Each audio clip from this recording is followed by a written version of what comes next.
Shalom, selamat malam. Bersyukur kepada Tuhan karena kita bisa berkumpul bersama-sama malam hari ini dalam hadiratnya. Dan saya percaya Tuhan senang kalau Dia lihat kita anak-anaknya bisa berkumpul bersama-sama. Puji Tuhan. Baik, kita mau belajar firman Tuhan. Istri saya di sana yang belum kenal tuh kucil mungil depan komputer. Oke. Saudara, kalau kita bicara gereja, itu jangan sekali-kali kita melepaskan diri daripada keluarga. Bicara gereja tidak akan pernah ada artinya kalau kita nggak bicara tentang keluarga. Bagi anak-anak yang belum menikah, perhatikan ini baik-baik. Kalau besok kalian menikah, hanya ada satu syarat. Siapa jodohmu? Baik untuk yang laki maupun yang perempuan, maka jodohmu adalah orang yang bisa sevisi. Kalau orang itu menikah, berarti menikah dengan visinya. Jadi seks itu akan berhenti. Ketika umur makin bertambah, maka seks akan berhenti. Tapi visi akan terus berlanjut dalam kehidupan kita. Maka itu kalau besok saudara menikah, yang belum menikah menentukan jodoh adalah cari yang bisa menikah dengan visi saudara. Tanpa itu pasti akan salah. Nah, bicara gereja, maka harus bicara tentang keluarga. Gereja dan keluarga itu tidak bisa dipisahkan. Sangat salah kalau kita hanya bicara gereja tapi nggak bicara keluarga. Dan justru saya ketemu kebenaran dalam Alkitab ini. Kalau kita bicara keluarga, itu pasti bicara tentang gereja. Ini yang luar biasa Alkitab itu. Saya akan buktikan malam hari ini. Saya ulangi lagi.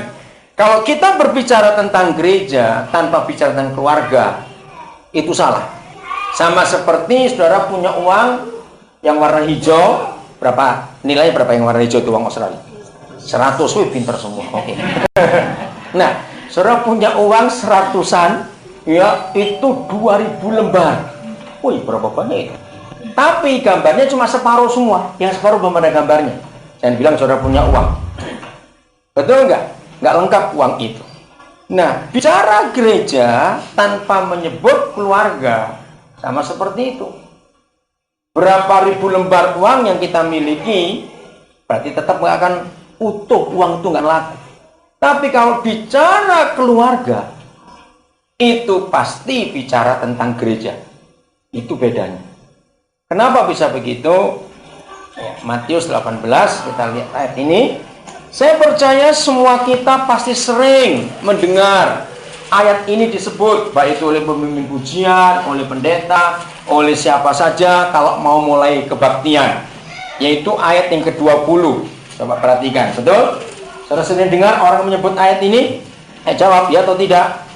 Kalau mau kebaktian, ya atau dengan kata-kata saudara, kalau Tuhan berjanji ada 2 atau 3 orang yang berkumpul dalam namanya, Dia ada di antara kita, maka kita lebih dari 2-3 orang. Saya kadang-kadang bayangkan, berarti pendeta itu mikir kalau yang kumpul lebih 2-3 orang, Tuhannya lebih banyak.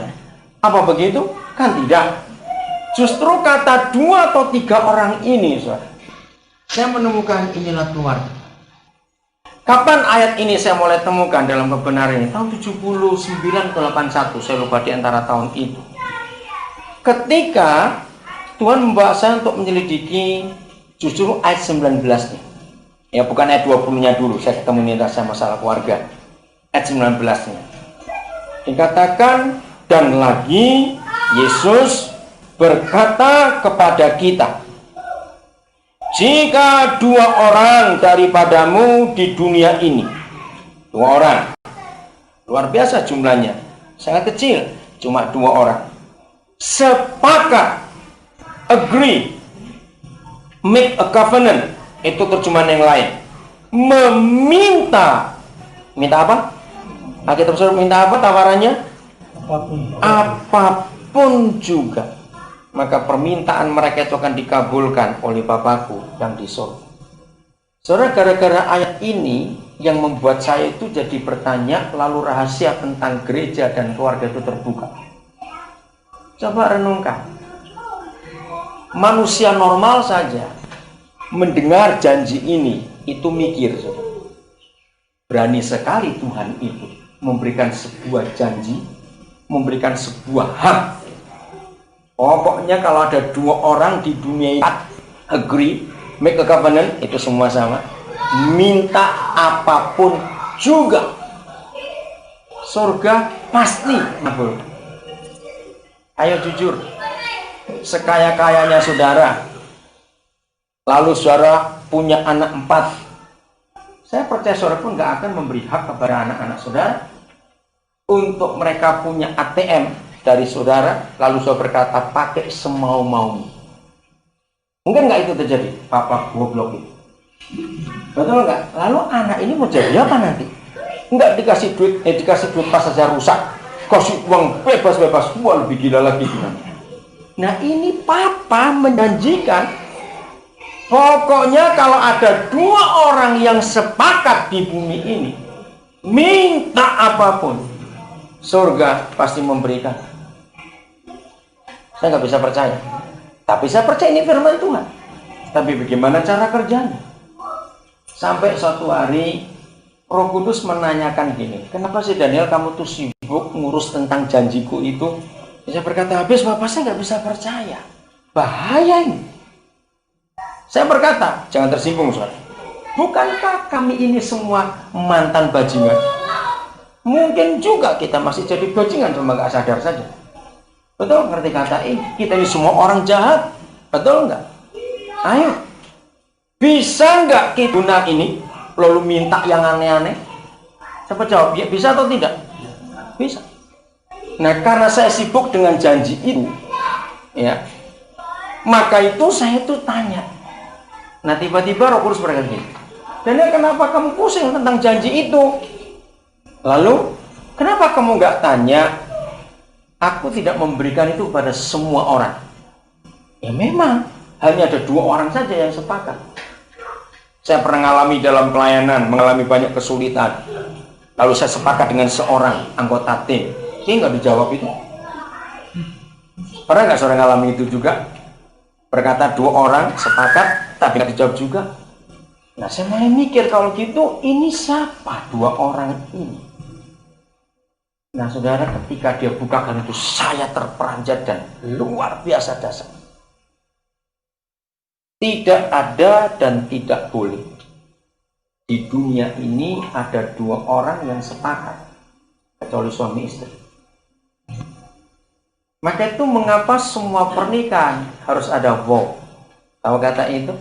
Nah, kesepakatan covenant itu dibuat di situ. Kata covenant dalam perjanjian lama yang dibuat oleh Tuhan dengan Abraham pertama kali, lalu berlanjut kepada kita anak-anaknya, maka covenant itu luar biasa. Ikatan itu begitu kuat. Saudara nggak main-main kata covenant itu. Ini tidak belajar covenant, ya, tapi saudara pasti pernah dengar kata covenant. Kata itu sakti dan luar biasa. Tuhan itu kalau make a covenant with someone, itu dia harus mikir baik-baik.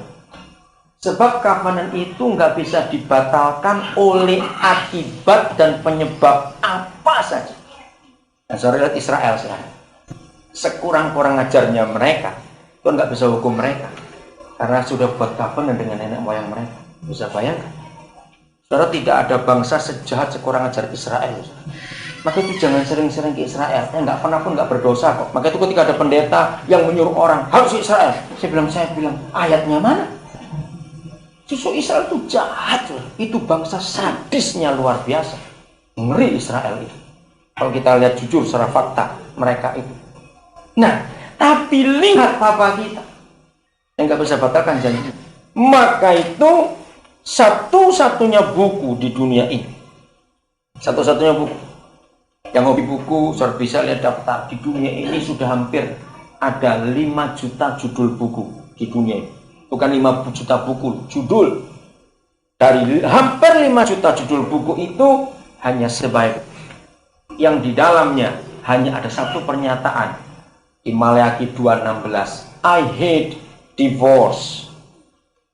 Tidak ada Tuhan, dewa, dan apa dan siapa saja di dunia ini yang pernah mengatakan I hate divorce. Bukan cuma nggak suka, aku benci katanya. Mengapa?